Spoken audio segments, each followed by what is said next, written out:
Yeah, I get goosebumps thinking about it now when you're talking about it. And I think it goes down to the fact that when you support a club the size of Tranmere, you do rely on moments. The reality is, we are never going to be in the top flight. We are never going to win major cups. At the moment, I'd just be happy to settle for being in the Football League next season. But so you rely on the moments, you rely on cup victories, you rely on great goals. And that was one of the best moments being a Tranmere fan at that particular time. I think it was Gary Jones that actually flicked the ball on. Jones was pushed a bit further forward because he was that sort of player who could play in any position down the middle. And when it dropped to Kelly, he was being forced away from goal. You thought, well, there's no way he's gonna shoot here, but then he somehow managed to generate the power, catching out Flowers at the near post, and then he went on his own lap of honour. He basically took off because Wembley then had the dog track around the pitch, so there was loads of space behind the goals, and he literally did his own lap of honour around the whole semicircle of the dog track before meeting up with his teammates by the other corner flag. And it is just one of the best moments. It sticks in the memory because at least they did have the hoardings. It was, and being David Kelly, always compare that to the moment when Strachan scored in the World Cup and sort of couldn't get over the barrier, so just lifted his leg. But as a supporter, there are certain goals that you celebrate. I think there's the ones where you cheer, the ones that you remember clapping, the ones that you remember jumping out of your seat and punching the air and or hugging somebody next to you. And then very occasionally, there's the one that you're celebrating for a few minutes, or sorry, it feels like minutes, but maybe 15 seconds with everybody around you. There's people hugging strangers and things like that.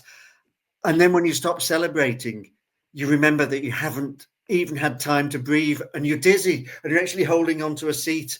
That probably happens about once every 5 or 6 seasons. And that was one of those moments where you stop celebrating and actually you need something to cling on to because you've forgotten to breathe, you've removed all the oxygen from your body, and you're just literally dizzy. It was wonderful. It's it's like having an out of body experience, Matt. To be honest, because I mean, Rob's absolutely right. I mean, I remember the goal in 1991 scored by Chris Malkin. That was down at the other end of Wembley. We were actually at the same end where we were where David Kelly scored, but Chris Malkin scored at the other end. That was something similar, and this was on a par with that. And I'm trying to think of other goals that we've scored. I mean, possibly the goals against Aston Villa in the first leg at Prenton Park when Barlow, Hughes and Narlow Southampton. scored. Yeah, I wasn't at that game, but I was celebrating it, watching it on TV. But yeah, it's moments like that, and you do remember those goals. You remember the people you were celebrating around, people you may never know, people you may never have spoken to since and didn't know at the time, but you're celebrating moment together, and that is the magic of football. That's why we go. We go to hope that we get that moment now and again. And looking back with Tranmere, I can think of Gary Williams scoring against Exeter in 1987 to keep us in the league, Malkin in 1991, and probably David Kelly in 2000. And I mean, Conor Jennings scoring in the last minute against Newport. I was commentating on that, so it was slightly different for me personally, but that's probably the last one we've had.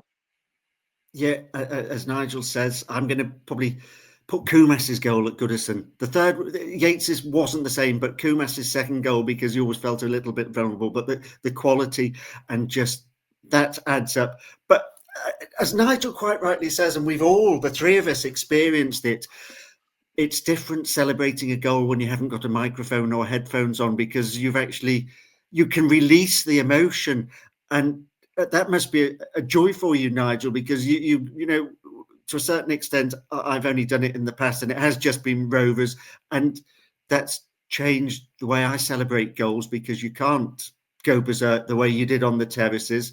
And it's a different experience altogether. It is. You can really let yourself go, and obviously, I'm the same as Matt. When Matt's broadcasting on the radio or the television, you rein yourself in. You have to provide that sense of drama, but ultimately, if unless we're commentating on Tranmere, we don't really care about either team. It's funny you mention Everton. I was actually sat amongst the Everton fans. I couldn't get a ticket for the Tranmere end, so I was in the lower Bullens, the other side of the line, among the Everton supporters that day in 2001. But you just remember that. I actually remember David Kelly's goal at Fulham in the FA Cup that season as well, because a few days after we beat Bolton in the semi-final, we went down to Fulham in the FA Cup, and I think Kevin Keegan was in charge of Fulham then.